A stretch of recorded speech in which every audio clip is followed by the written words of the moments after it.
Hello, and welcome back to the Fintech Takes podcast. My name is Alex Johnson. I am the creator of Fintech Takes, and today I have a very special guest episode. My guest today is Rob Blackwell. Rob was a longtime reporter and editor at American Banker for about 20 years, as a matter of fact, with a focus on bank regulation and public policy. And for the last 5 years, Rob has been the chief content officer and head of external affairs for Intrafi.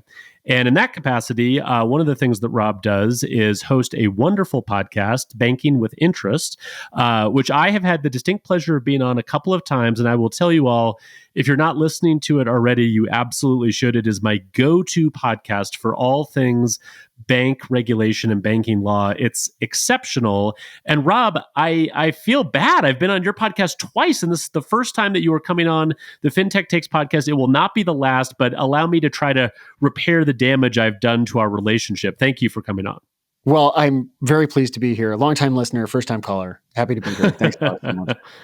Well, I am so glad to have you. I was thinking about what at the sort of midway point of February would make for a good topic or a good focus for a guest episode. And I have found myself, Rob, pretty much just constantly plugged into Twitter, unfortunately, trying to keep track of everything that has been happening in your neck of the woods. I believe you're based right outside of Washington, D.C. And I can see the Washington Monument right from where I am right now. So it's as close as you get without being there.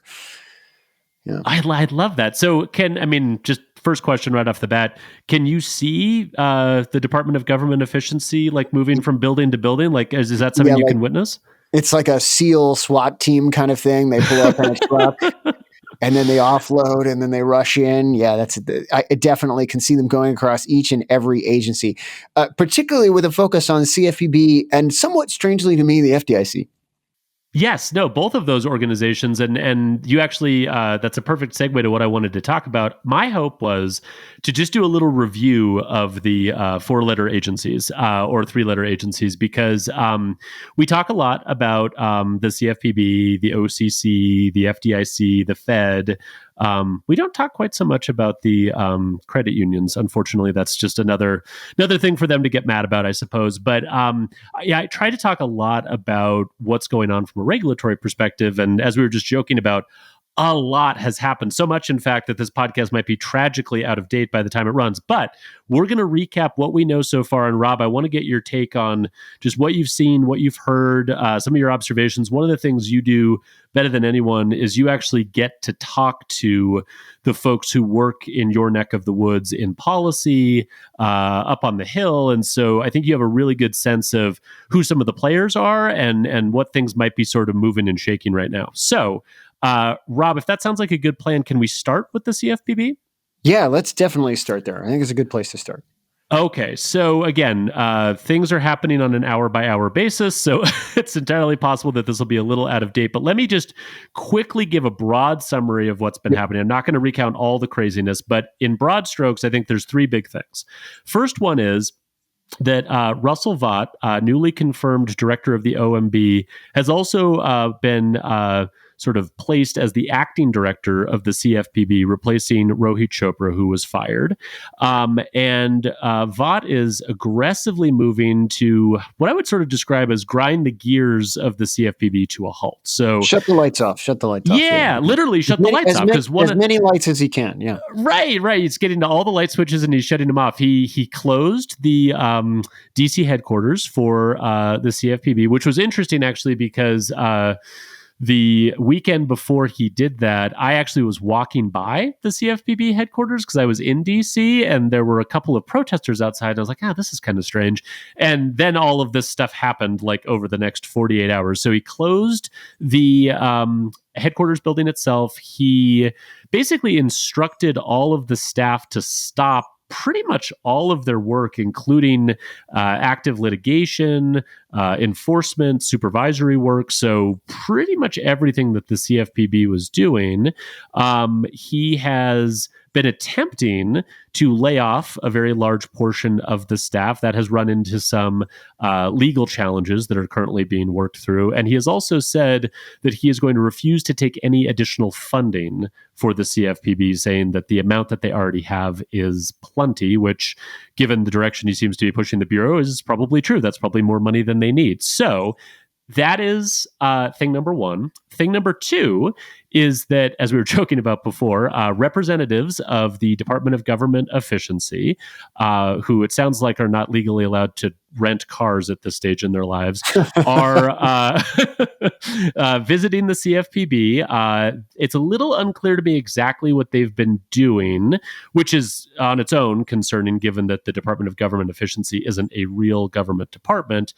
But they likely at least have something to do with the fact that the CFPB's website, at least the homepage of the website, has been returning a 404 page not found error for the last week and a half, and reportedly have been making some changes to, I guess, sort of the technology side of the CFPB, including, it sounds like reportedly, maybe not having anyone actively monitor the portal for consumer complaints, which is a little concerning. And then number three, the third strand of our story here, is that Jonathan McKernan, formerly a board member of the FDIC, which he has since stepped down from, has been nominated to be the new director of the CFPB. And so he's not in that role yet, but he has been nominated to fill that role on a permanent basis. Okay, Rob, with all of that said, and we were joking about this before we started recording, but my question for you, my core question around all of this is, what the hell is going on? It's so tempting to answer the question with pass. You know, just pass.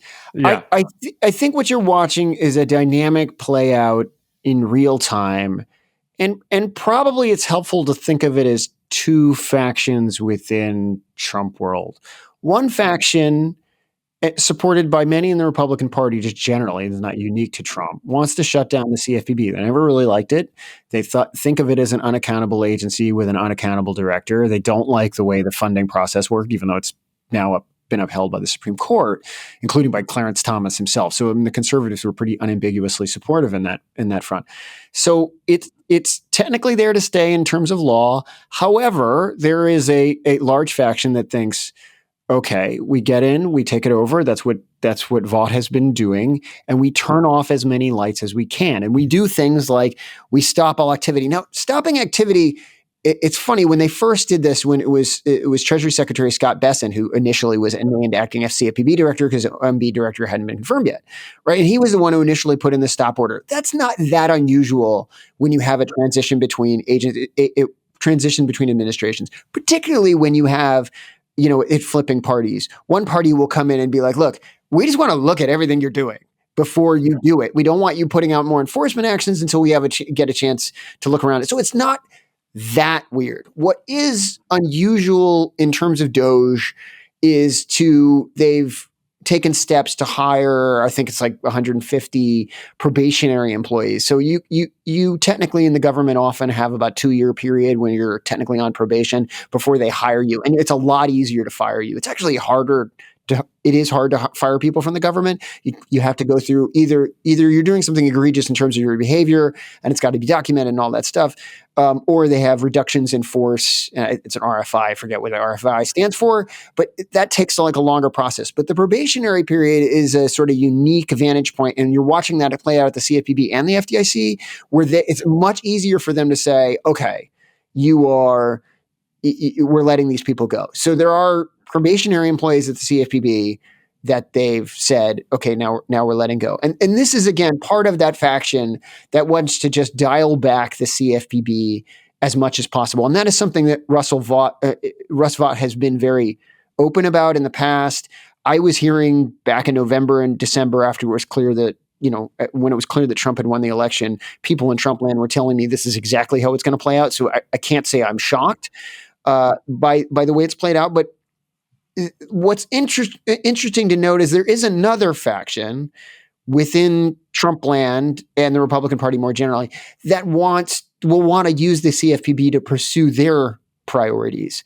The CFPB is a very unusual agency in that it was always pretty political because one side wanted it and the other side didn't. Democrats were able to make it whole and create it in Dodd-Frank Act. And the first confirmed director was Richard Cordray, who the industry saw as political.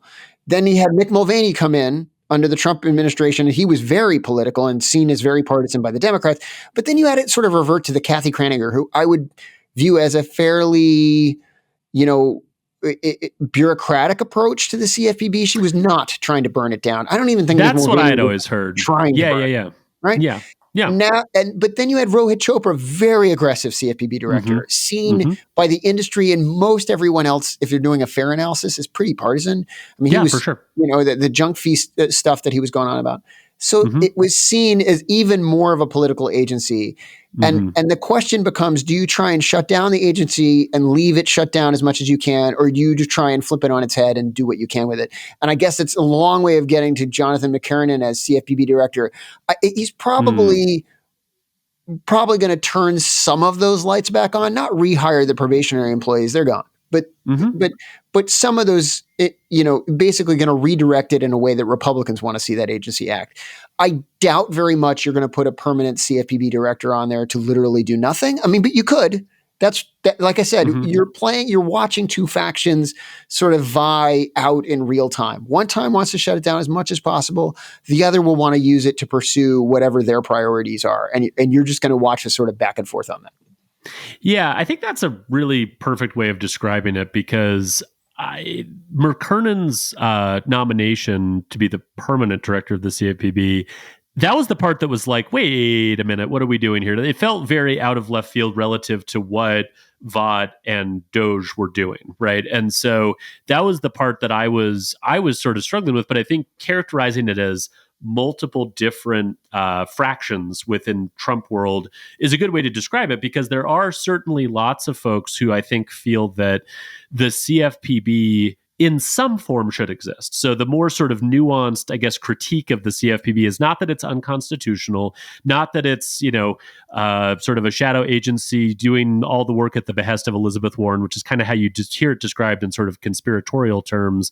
It's much closer to, we think something like this should exist, but the way that Rohit Chopra was running it was way too far out of bounds. And again, to be fair to your earlier point about like legitimate criticism, there was a lot of very novel approaches to like unfair and deceptive acts and practices under the Chopra era CFPB, where you could imagine a more sort of traditional approach to consumer protection would still be potentially very vigilant. And to your point about Kraninger, that's actually what existed under her. That CFPB took a lot of enforcement actions. It just sort of stayed within the regulatory perimeter that had already been defined. It wasn't trying to find novel ways to expand that regulatory perimeter. So I think all of that is fair. And it ties to something, Rob, that I wanted to ask you about, which is, there actually has been some reporting, and I've heard some burblings about this, I'm sure you probably have too, that we just want to shut the CFPB down entirely wing of Trump world that's kind of got its hands on the levers and dials and knobs right now, that actually is fairly concerning to even like banks and credit unions that, again, did not love the Chopra era CFPB, had lots of concerns with even things like capping overdraft fees or capping or eliminating credit card late fees, like some very sort of, very strong objections to what the CFPB was doing. But at the same time, I think probably view the CFPB as a thing that should exist in some form or function. And a lot of these consumer protection jobs used to be handled by the prudential regulators, a little bit by the FTC. So you could envision a world where it just gets sort of diffused across those organizations as well.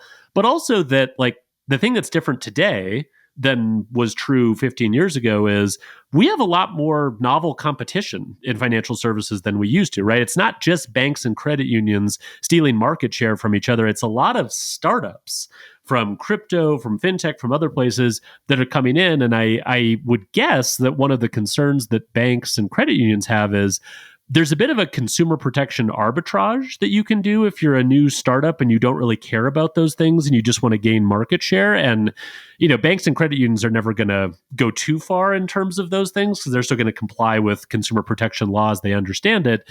So there actually is sort of, I think, an argument on the part of incumbents that the CFPB in some form or fashion still needs to exist. So my question to you is, do you get that sense from banks and credit unions? And if so, who in the industry do you think is like kind of pushing for or benefits from the CFPB just having all the lights shut off? Well, the easiest answer for who benefits the most is to say big banks. And that was something that came up in hearings last week with Fed Chairman Jerome Powell, right? They were asked him, who's regulating the biggest banks for consumer compliance if the CFPB isn't? And the answer, according to Jay Powell, was no one. Now, the industry, I had Greg Baer, who's the head of the Bank Policy Institute, which represents the biggest banks, on the show recently, about a couple of weeks ago. And his answer would be different. His answer would be like, look, the Fed never gave up power. They were supposed to. That was the deal we made. And back in Dodd-Frank, you have this other agency. They're going to do consumer compliance, and the Fed and the OCC and the FDIC aren't. Most of the big banks would tell you that they feel like they are. But technically speaking, they're not, right? Technically speaking, what Jay Powell was saying is correct. So who benefits the most? In the short term, you'd say the big banks benefit. You'd also say big tech benefits because the only player in the FDIC and the OCC and the Fed have very, very limited power, pretty much no power over any big tech company that's playing in the financial services space. I'm thinking PayPal or somebody like that. Whereas the CFPB does, and it has unambiguous power. Back to a sort of earlier point of like, the important thing to think about is it's easy to say now, let's turn off as many lights on the CFPB as you can. And you can do that, but keep in mind what you're passing up as a Republican administration or any administration. The CFPB has enormous amounts of power and they're a tool that can be used. So I've never really believed the idea that you can shut down the CFPB for 4 years because ultimately, someone in an administration, doesn't matter what they are going to look at that agency and be like, I can use them to pursue my goals. The Trump-Vance administration is a populist administration. You're telling me that they're going to look at that and think over a 4-year period, well, I could be using the CFPB to go after X or Y, credit card interest rates, whatever it is, but I'm not doing that because I didn't like the agency. It's a tool that you're voluntarily not using. It's very, very hard to resist. So I think once you have a permanent CFPB director in there, that's why I'm saying, like, I think those lights will come back on.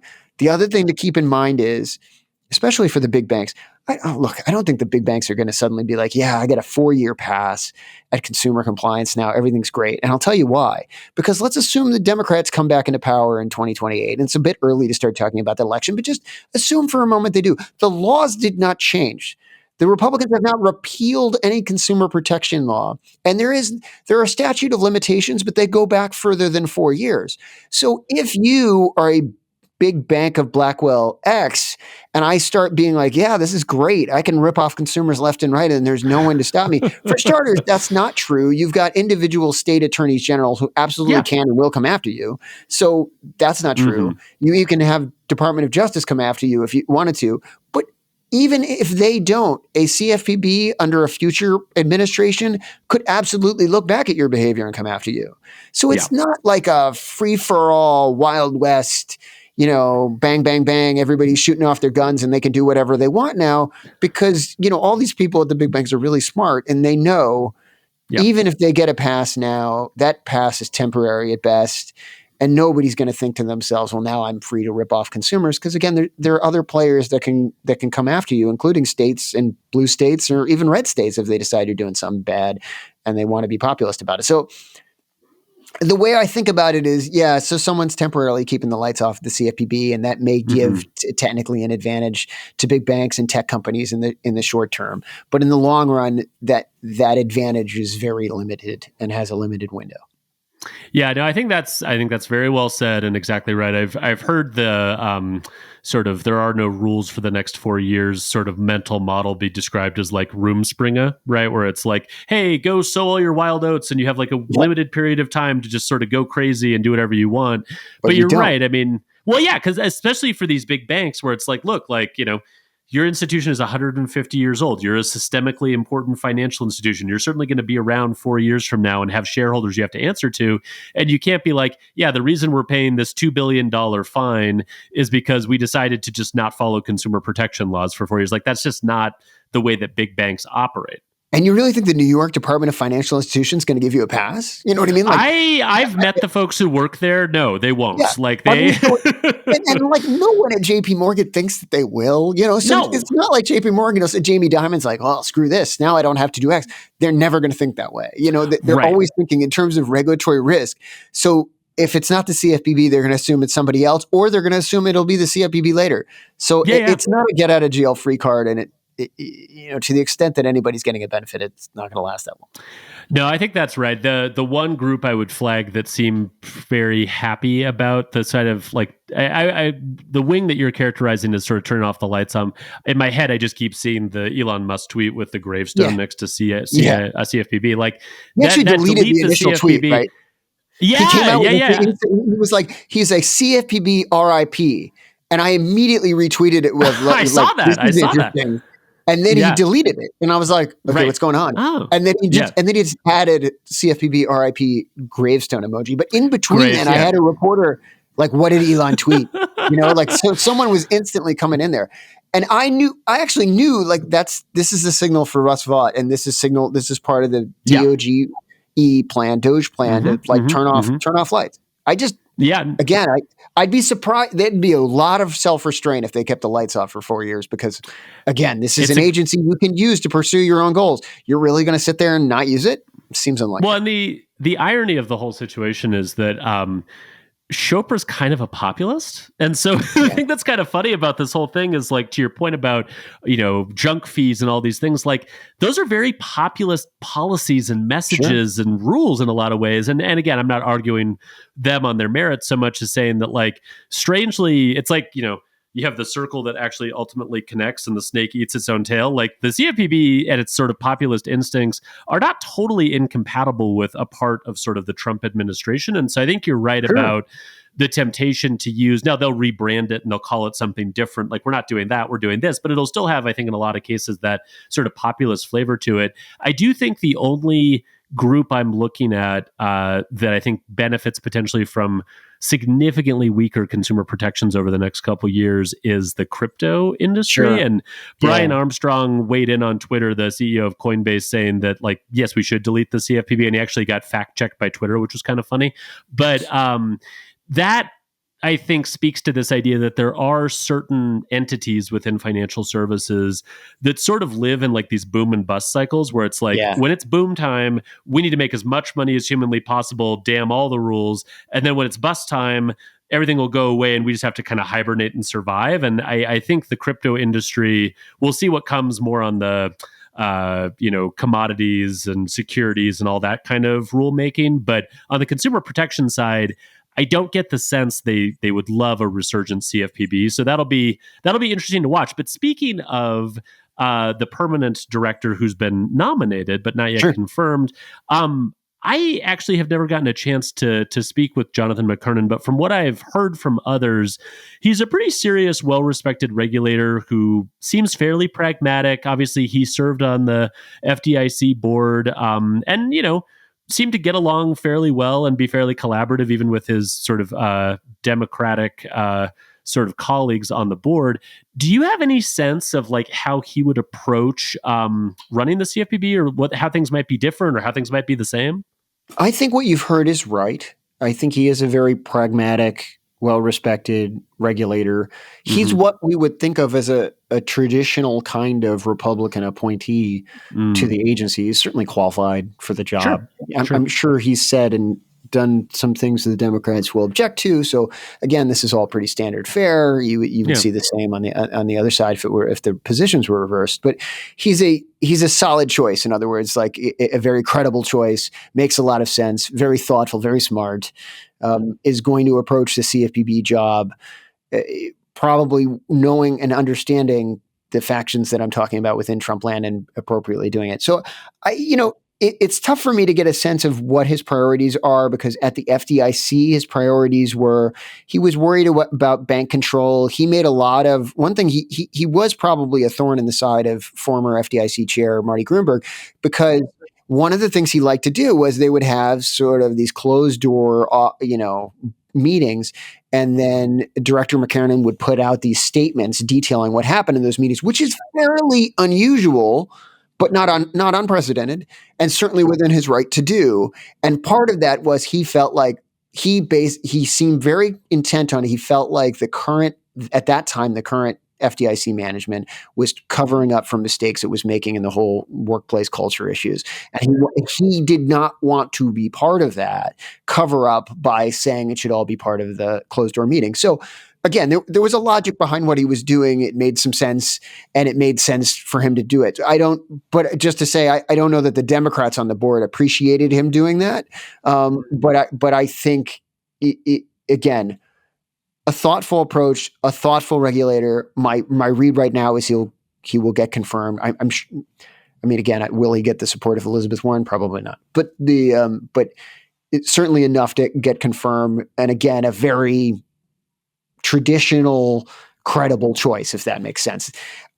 I'd be surprised if he's the guy to burn it down to the ground. It seems to me like you're going to bring him over to pursue agenda items you want him to pursue. That seems to be more his bailiwick. Yeah, no, that sounds right to me. And yeah, who Elizabeth Warren would not object to is probably not a standard that we should be concerning ourselves with for the next 4 years anyway. Yeah, exactly right. So she's ranking member in Senate banking, and she'll have her say, but I wouldn't say that would be persuasive.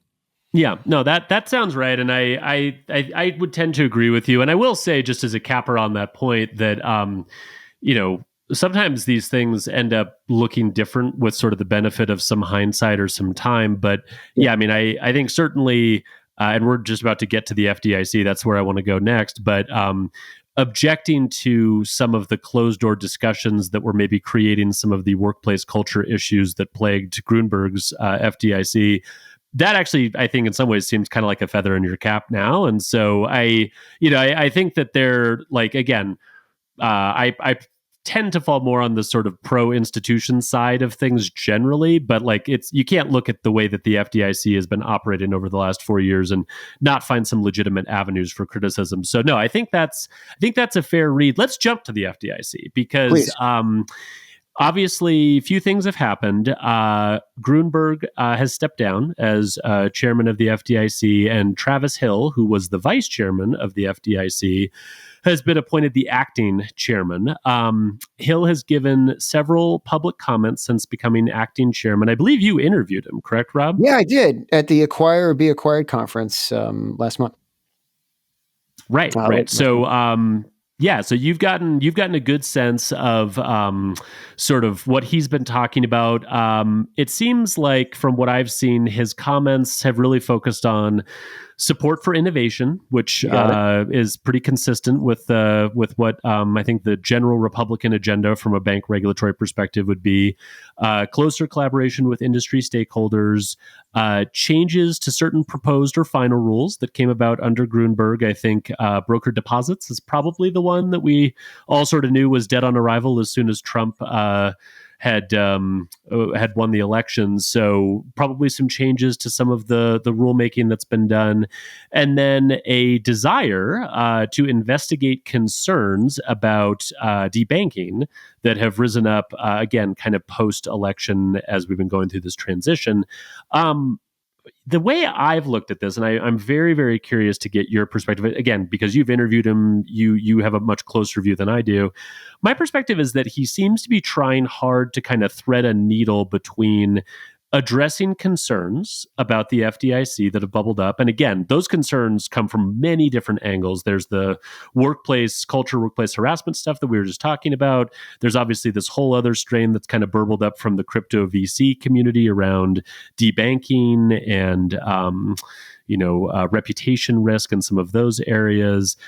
while also not departing too far from mainstream views on bank regulation, which it seems from my perspective and my reading of some of his comments and speeches that he's given before, he generally seems to share. I mean, he seems kind of similar to how you were describing McKernan, and that he's cut from a kind of a traditional Republican bank regulator cloth in that respect. So what's been your perspective on him and then on his comments as he's been acting chairman? Well, he's another he's an interesting choice for sure. And I think he's done a very good job out of the gate of trying to establish what he's about, right? He's acting FDIC chair, but he's essentially not, he's not doing a, placeholder or chair warmer or whatever you want to call it. He's charted forth an ambitious agenda. He is not waiting for someone to nominate him or not nominate him for the full job. And as you say, he's pursuing a lot of policy priorities that definitely the Republicans want. There's the issue over debanking. You and I have talked about this in the past of whether or not the FDIC and how active it was and how basically where it was coming from was the FDIC telling banks not to bank crypto. There are some letters out there from, that seem like there was an effort afoot by at some point. And it sort of depends on who you talk to. I had former Senator Patrick Toomey on the show not that long ago, and he was saying, listen, this was the Biden administration. They were pushing this. Anyway, my point in bringing it up is this is something that Travis Hill has said he wants to root out, get to the bottom of it. If it's happening, I want to stop it. And we want to be very clear that it shouldn't be happening again. So that's one of his priorities. He's also talked about trying to do regulatory tailoring. After SVB failed, the Democrats' line of attack was to say that regulatory tailoring went too far and they basically weren't applying standards to banks in this sort of medium-sized range. I don't know that I consider a $100 or $200 billion asset bank to be medium, but somebody does. And they were making the argument that, look, tailoring was a mistake. You should have been holding these guys to a higher standard. And it kind of got a bad rap. And it was sort of being blamed for that. One of the things that you've watched all the people in power now, we can talk about acting comptroller Rodney Hood, who was speaking earlier today at an ABA conference, is doing as well, is they are trying to bring tailoring back. And so that's one big thing that Travis Hill is talking about, is saying, listen, I don't want small banks to be subject to the same stringent rules as bigger banks. The other thing he's talking about is what can we do about de novo formation? We've just watched this consolidation happen. I mean, the number of banks, I think when I started out in the industry, there were 20,000 banks. I don't know. I wanted to ask you about that. We should go back and look at the chart and figure out, because it was it 2000 when you started at American Banker? Yeah, is that right? It was. I started in May of 2000. There were a lot more banks, and you've just watched that number fall apart. Now, part of the reason it created so hard is the 2008 financial crisis, and then after Dodd-Frank, the pace of consolidation really increased, and some people will blame Dodd-Frank for that, not without reason. And so the idea has been, though, are we watching community banks go away? I hope the answer to that is no. It's one of the things that I feel really personally passionate about, is community banks are great. And so I think Travis Hill would agree with that. And he's trying to find a way to make sure that the artificial constraints on consolidation go away. That is, you can't have the past that you've had of the Democratic regulators under the Biden administration, who've been trying to give a red light when it comes to M&A at any level, but particularly at the biggest banks. At the same time, though, he wants to find ways to bring about de novo formation. You just don't have. Back when I started, there were a lot more banks, but there were hundreds of banks being formed, over periods of a couple, 2 or 3 years. Now you just don't see that. You're lucky if you see one a quarter. So you've really seen that turn. So that's something else that Travis Hill has talked about, is how what can we be doing to bring back de novo formation? So he's talking about a lot of things that are, you said earlier, he's trying to thread a needle. So on the one hand, he's doing the things that the administration wants. There are, I think, 500 FDIC employees that are taking the buyout offer that DOJ was offering. So that is that, we're cutting, I think the agency is about 8% by about, so it's, and there's talk somewhere of having the OCC run exams for the FDIC. And I'll be honest, I'm not sure that will legally swim. So we'll see about that. And I don't think, Travis Hill will do what the administration wants him to do.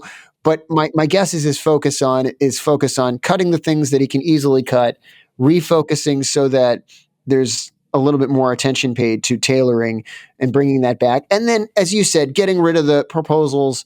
Broker deposit proposal that was put forth by Greenberg is dead. There was a corporate governance proposal that someone in the industry I know as a friend of mine described it as the most Marty Greenberg proposal they'd ever seen. They just felt like it was too complex, and that's dead.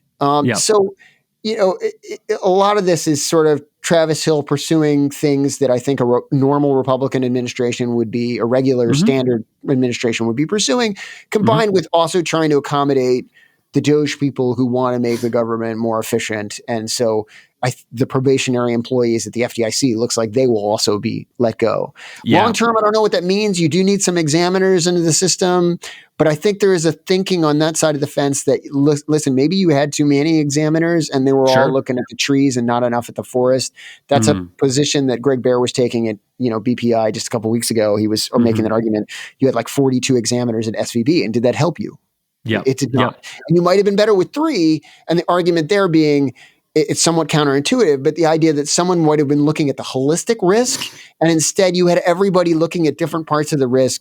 And it was like, the old saw about being in a room with an elephant. Everyone in the dark with an elephant was, reaching their hands out and describing different parts of the elephant, and no one was realizing it was an elephant. One person thinks it's a pillar, the other person's feeling the trunk. I have managed to mangle that metaphor, and I'm sorry about that.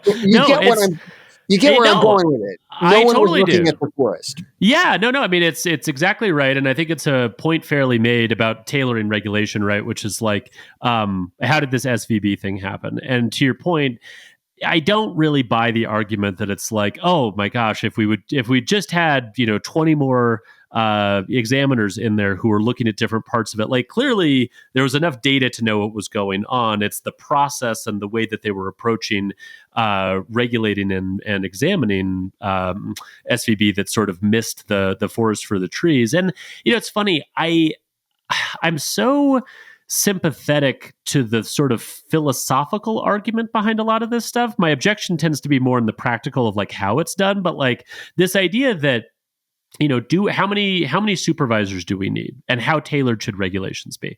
Well, I actually tend to think that we should have a very supervised approach to regulation, and we should try to have a very efficient supervisory structure that's data-driven and that puts human beings in a place to actually see the risks holistically and not just have them combing through lots of documents where their time is being sort of wasted. So this idea of modernizing our approach to supervision, making it more technology-driven, making it more data-driven, making it more efficient, all of that I totally buy. The same thing with supervision applies. Like, let's have tailored supervision. But, Rob, I'll give you an example of, I think, the difference between my definition of tailored supervision and the vision that I sort of worry about that I sometimes hear on the banking side of it, which is I don't ever want tailored supervision to mean just looser supervision or just less supervision. And a really good example of this that I think will come up for Travis Hill and for the FDIC is banking as a service, right? Because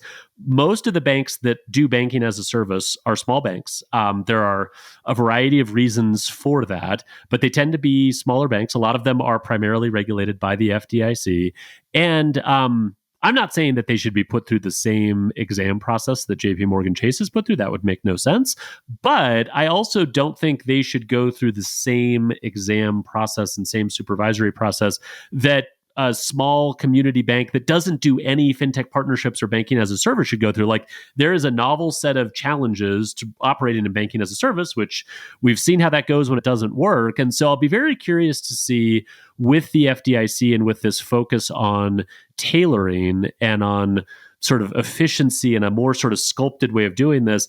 There's a very good version of that I'm all for. And then there's a version of it that's more just like, this is code for less work for banks and more sort of freedom to do what they want. And I don't know that that's always a bad answer, but at least in certain cases like banking as a service, I have some concerns about that. You're hitting on a really good point, particularly when it comes to, because it's very tempting for tailoring to be like, well, if you're below X asset amount, you should, face much fewer examiners and everything else. And I am very sympathetic to that. But what happens when you have a small bank that's working for FTX? which definitely is a thing that happened. FTX went out and bought a very, very small bank and had it doing what I think most of us would regard as fairly dodgy activities. And so you can't completely then say, oh, you're below this asset size, you're off the hook.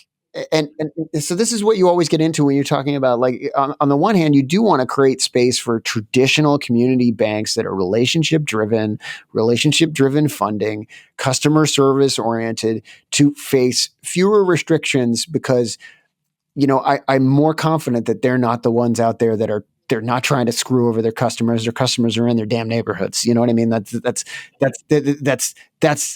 the goal. They're not trying to screw over their neighbors. And so to the extent that they're running afoul of something, it's almost always going to be unintentional. And you want those people to face fewer red tape so that they can thrive and so that there can be more of them. Yep. At the same time, you can't then pick an asset size and say below that asset size, because then someone takes advantage of it and you're creating a loophole that someone can go through. So you want to be watching out for, I guess, banks that are growing really fast, which would be something that would be, could be a potentially red flag if they're just suddenly through the roof. What are they doing? How are they doing that? So that's kind of the dynamic you're getting at. There are ways to look at this that go beyond just asset size. A straight asset size is going to allow some players to do some bad things, but you could start making asset size as your first test, but then start looking for other activities that raise red flags that would make an examiner sit up and go, okay, you're doubling your asset size in X amount of time, and that's very unusual. Or your uninsured level, let's just take SVB, right? Uninsured, they were running our uninsured at 93.7%. I mean, that's insane. And the examiners knew about it, and nobody said, hey, that sounds really high. And what happens if somebody starts running, which is exactly what happened? It was a red flag. So there are other ways to do this other than asset size that can break it down. But I agree with you. I don't think we want tailoring to become code for, everybody gets a looser hand, because once you have that, you can run into a world where then we get a financial crisis again, and we don't want that. You know what I mean? Right. That's not good for anybody. It's certainly not good for the banks. No, it's exactly right. And I think that, the other, I guess, sort of language that's been used to kind of describe this shift is this idea of regulating the activity rather than regulating the institution. And I like that as sort of a mental model in this way as well, because again, to your point, if you're doing sort of traditional community bank things, that should equal a very different sort of level of scrutiny and supervision. If you're doing novel fintech, crypto partner things, that should just be a different level of scrutiny. And not that it's not tailored to that, and not that we're trying to kill that activity in any way, but we just recognize that the risks of that are fundamentally different. I do think Hill, and he's not the only one who's been talking about this, I am really glad to see the focus on de novo formation come back. I've always found the discussion around the consolidation of banking solely being a function of the pace at which people are buying each other, but not the pace of new baby banks being born, as a very strange way of thinking about that from a policy perspective. Like, can we, somehow artificially extend the lifespan of this bank that wants to sell and someone else wants to buy it so we can maintain the size of the financial institution as it currently sits? No, probably not. And I don't think we necessarily should. That if it's a good outcome that everyone's happy with, we should let that happen. The challenge is no one wants to start a new bank anymore. And so I will have to probably have you come back, Rob, for a deeper dive into the world of de novos, because I have lots of questions there. But in the interest of time, I want to jump to the OCC. Before we do that, can I have a brief rant? Oh, I would love it if you have a rant. You've listened to Bank Nerd Corner. Kia and I love ranting about this stuff. So go, rant. So, and I love Kia too. She's good for ranters.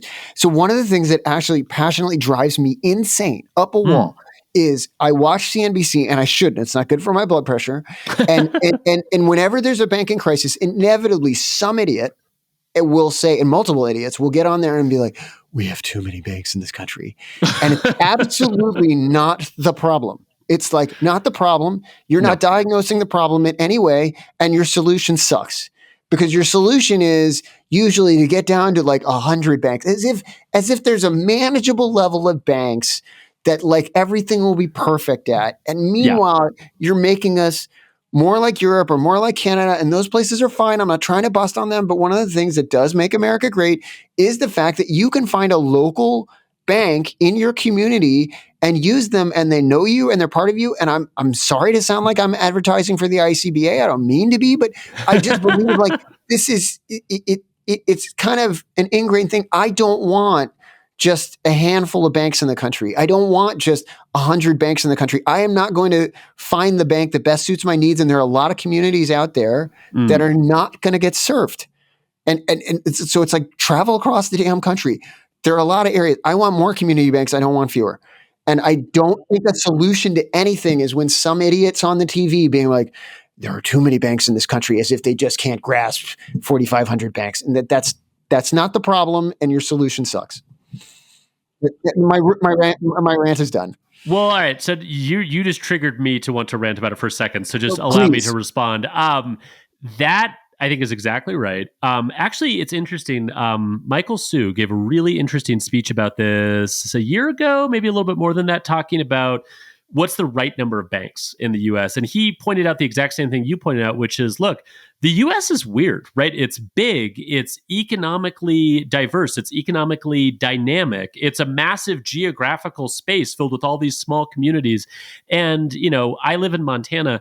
I can tell you that, like, there are banks and credit unions in small towns in rural Montana that know how to do types of lending and types of banking that cannot be replaced by JP Morgan Chase. They cannot be replaced by a fintech company. Like, they are unique to the communities that they serve. And, to your point about Canada and Europe and other places, for folks who want to make that comparison, please pick up a book called Fragile by Design, which is something that Kia actually recommended to me. And it is a wonderful book tracing the history of how different banking markets have evolved over time and what the policy goals were in the early formation of those banking markets. And it explains in excruciating, and I'll be honest, very dry detail. So I apologize for giving you sort of a boring book recommendation, but it's really interesting because one of the kind of core points that comes out of it is, using Canada as an example, they only have 5, 6 banks.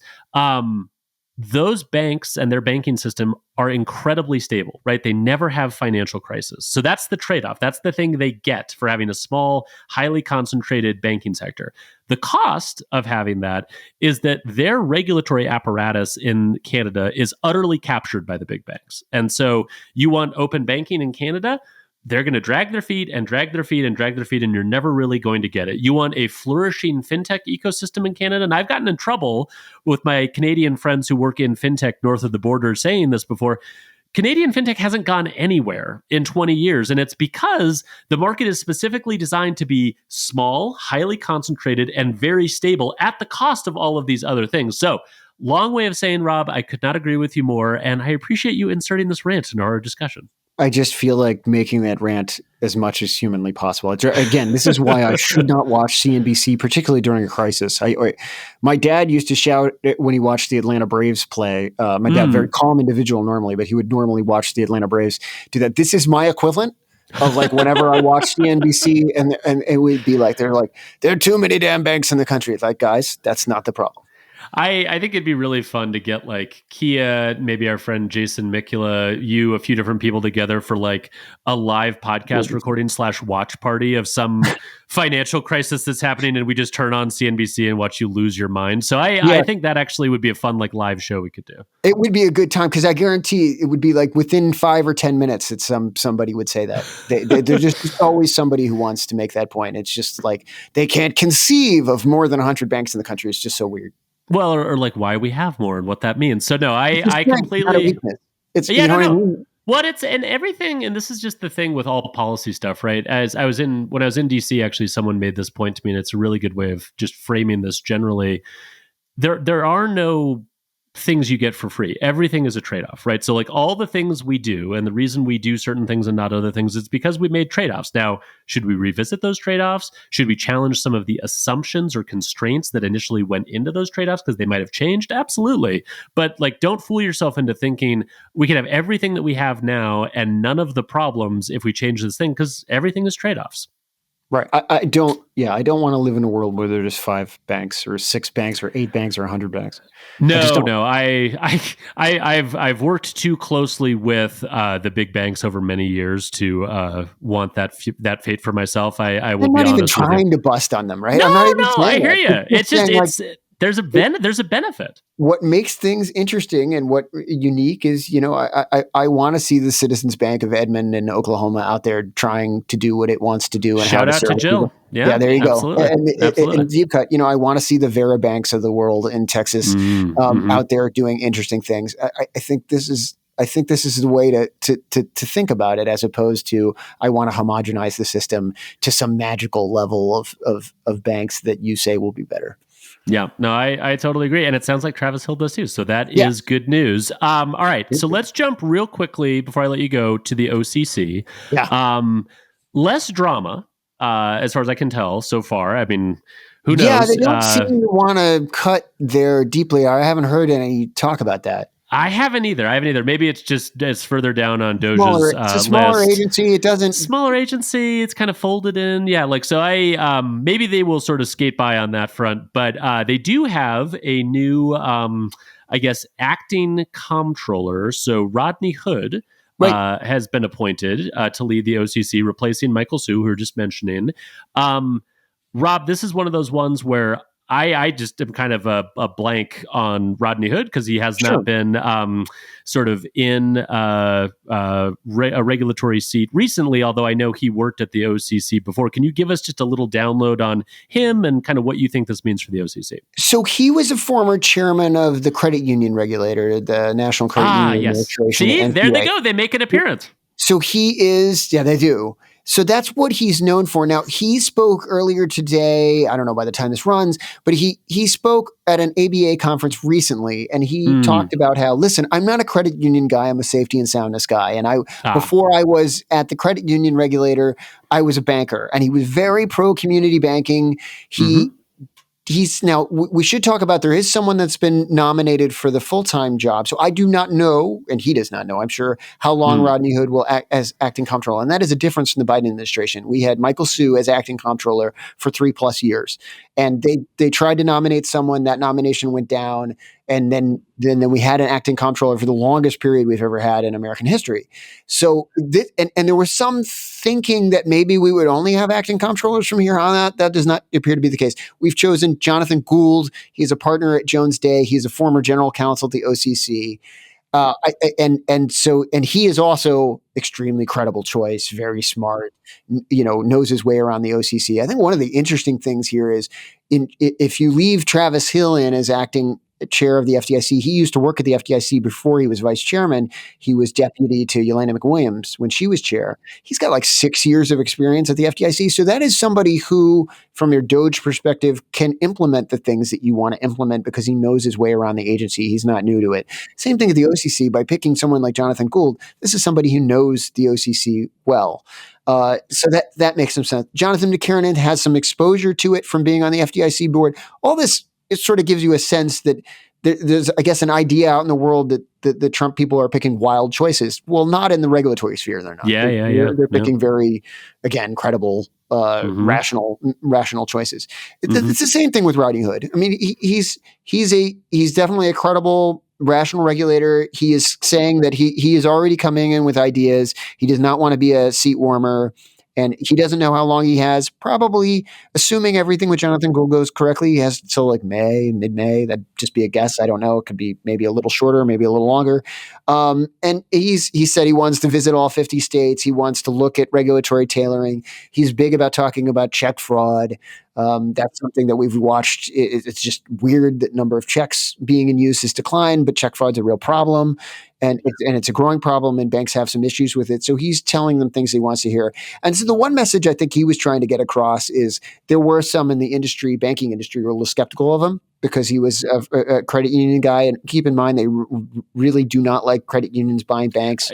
Yeah, banks and credit unions at kind of a level that maybe listeners to this show don't appreciate. Like, if you want to make a community banker lose their mind, just mention credit unions tax exempt status, and they'll flip out and rant at you for hours on end. So there's a thing there.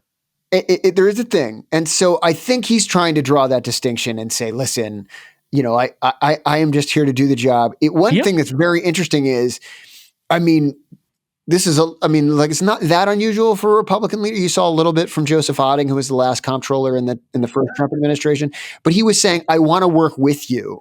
That's usually very different. Democratic regulators do not come into the job and say, they don't announce to a conference room of bankers. They just say, we're here to keep you safe, but yes, we'll look at things. He was a little bit more open, like, come in, tell me what regulations are bothering you. I want to make sure they make sense. And that is, I guess, I think a little bit more consistent with the credit union regulator. That's usually why community banks are so mad at them. They feel like the credit union regulator is trying to help the industry a little bit too much, and they feel that of Democrats and Republicans. And I guess it's that kind of spirit that he's bringing in and saying, listen, I want to work with you. I want to reduce regulations. And I think the literal quote was, Wall Street's been having it good for a long time. Now is the time of community banks. So he's trying to signal something very clearly to them. Look, I'm going to be a different kind of comptroller. You let me know where you see problems. A lot of what he's identifying already, I think he's only been in the job, a week, but he's trying to move quickly forward while this other nominee takes place, because he has no idea how long that's going to take. And as we saw in the Biden administration, sometimes things get held up. I'd be very surprised if that happened with Jonathan Gould. Again, pretty stellar choice. It makes a lot of sense. So I'd be surprised if he got hung up in the nomination process, but you never know. Yeah. Okay. Interesting. All right. So that covers off on the OCC. And now let us end with, real quickly, the Federal Reserve. Very interesting on a number of different levels.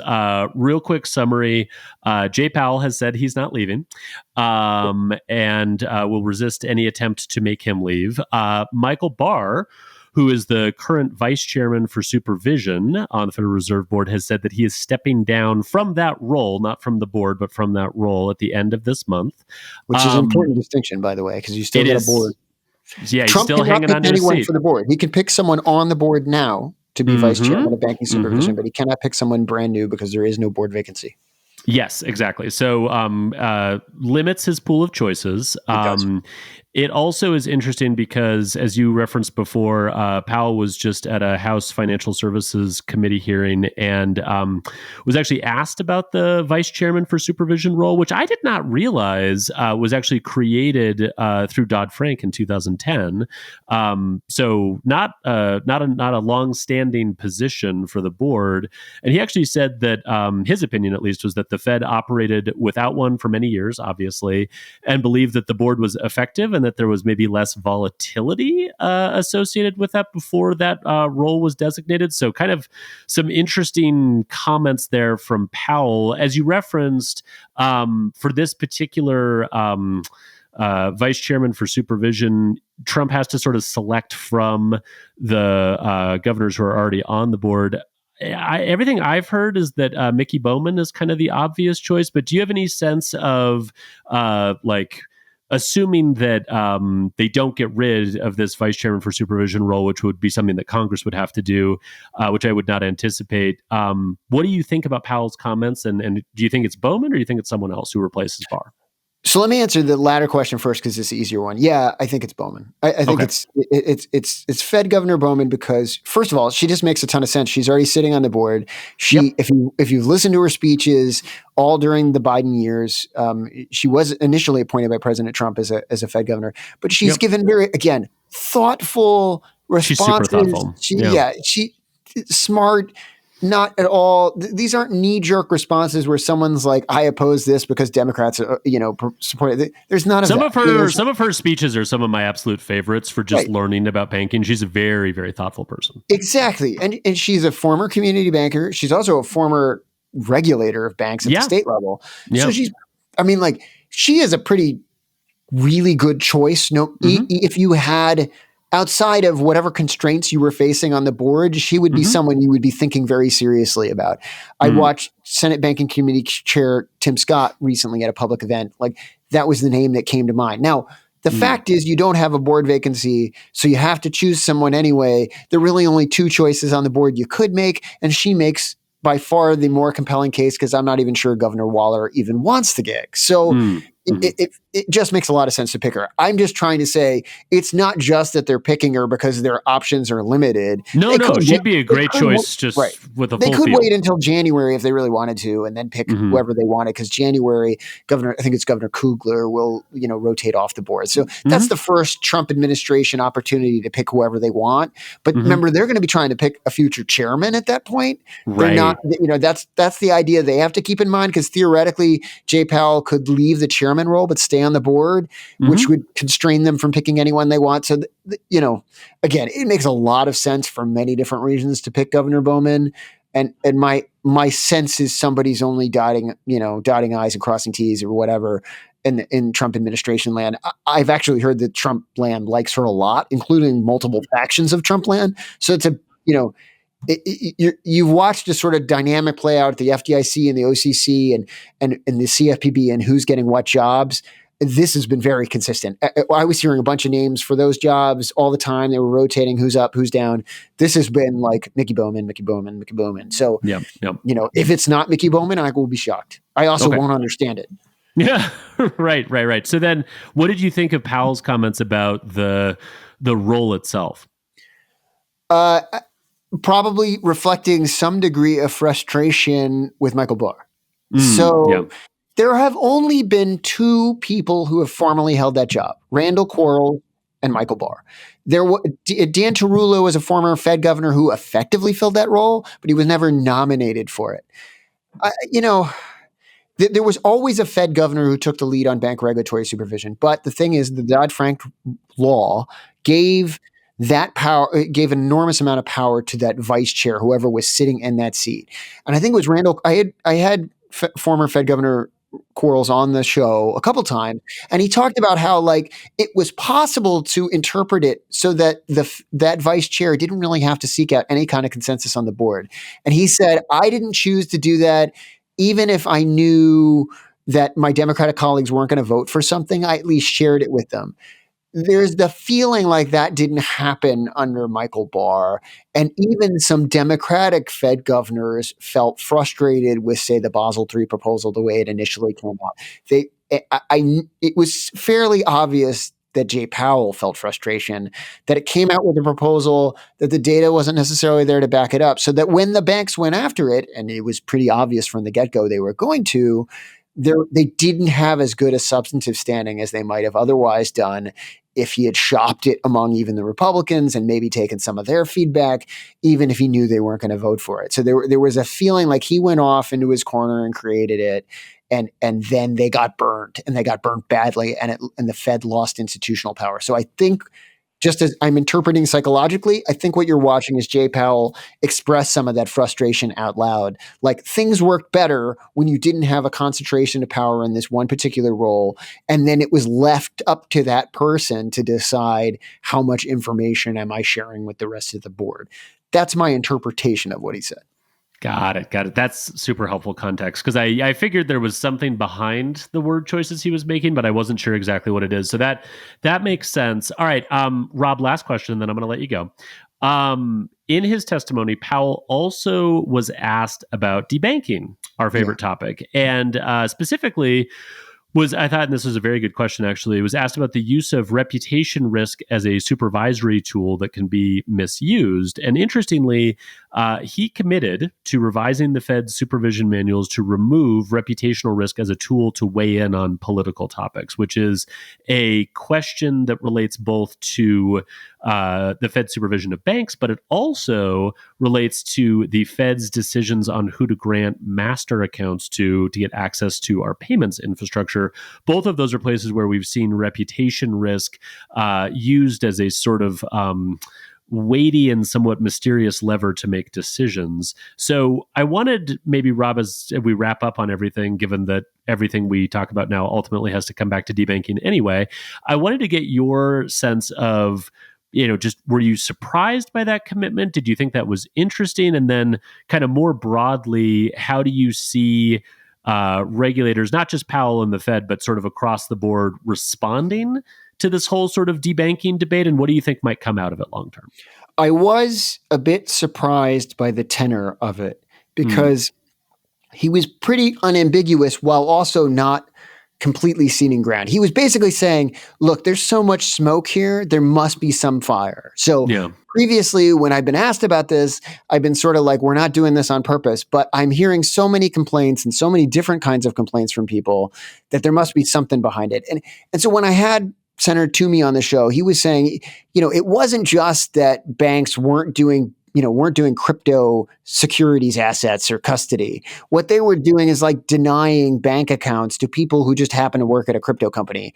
And he's like, and that's debanking from his point of view. And so I do think it's interesting that Powell is coming out and saying there must be some form of it. I mean, some of it's political in that the winds of power have shifted. And he runs a real risk, if he sits there and says, "No, it's not happening," and I don't see any evidence of it. Mm-hmm. And that could. He said that he's not been a target of Doge. I believe him, and because my guess is Doge doesn't want to mess around with the Fed.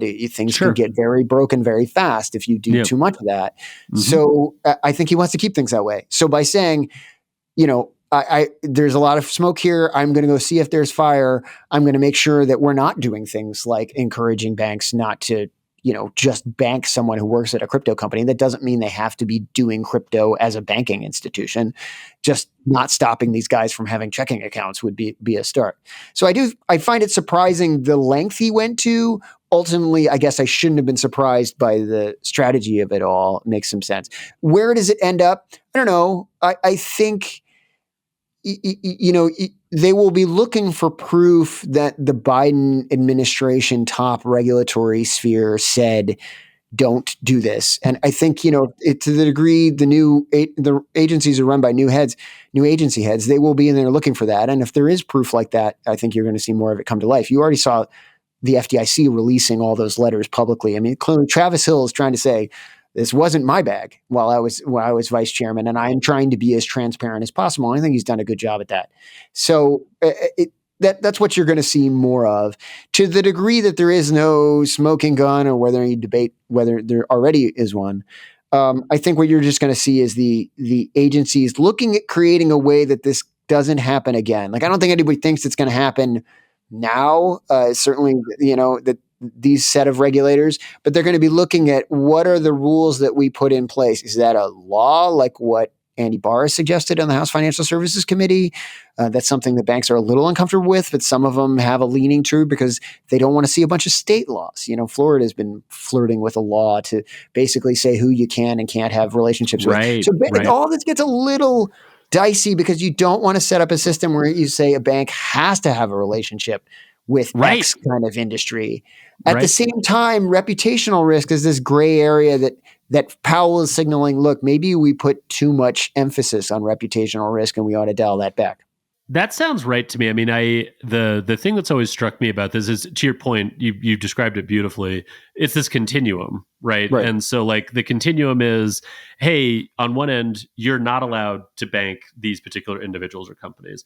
On the other, the continuum is kind of what you're describing in Florida, which is you must bank these individuals and companies. And I think where banks, for whatever degree they are weighing in on this whole debanking thing, what they want and what they've always wanted is give us the discretion to decide who we want to work with and who we don't want to work with. And I think that, reputation risk, from my vantage point, was one of those things that was used to sort of have regulators weighing in on who they thought banks should be working with. Because reputation risk is just such a hard, sort of nebulous thing to like quantify or to try to understand. And so it always sort of struck me as something that was a little too far outside of kind of the traditional definition of safety and soundness to really be something that weighed on banks' decision making. But at the end of the day, they kind of respond to whatever their incentives are. So I think your read of it, that sounds about right to me. Yeah, it's an interesting dynamic. We'll watch it continue to play out, but you're just going to see these set of regulators putting a lot less emphasis on what is a reputational risk, and what does that really mean. And this idea of you can go too far in saying banks have to do X. So Greg Baer was bringing up a purposely absurd, example of what happens if somebody slaps your teller. Do you have to bank them? I don't know. I mean, like. It gets interesting, right? That's not a reputational risk issue, presumably, but like you can't create a rule that says you have to get a bank account somewhere. Again, what if someone is just you view as a safety threat to your employees. I don't know, but all this gets a little dicey when you start talking about a legislative fix or regulatory fix, and there have to be some kind of broad guidelines that also allow some discretion. Yeah, well, and I think part of the discretion that goes into it is also allowing banks to fail, right? Too. I mean, like I think part of what I've sort of come away from the last couple of years around is that, to a degree, banks take risks, and sometimes the risks don't work out, and there's a whole set of sort of cascading policy choices you have to make around that. But to a degree, the freedom to bank or not bank people also goes with the freedom to make a lot of money or to go out of business. So I think Right. there is a certain amount of that volatility that's just kind of baked into a healthy banking system. Rob, this has been amazing. I could keep you on for another hour, but you have an actual job to do, so I will let you get back to it. This will not be the last time you come on Fintech Takes. I really appreciate you coming on this time, though. Could not have had this discussion without you. I really appreciate it. My absolute pleasure. Like I said, longtime listener, first time caller. Pleased to be here, and anytime you want me. Thank you so much, Alex. Thanks, Rob.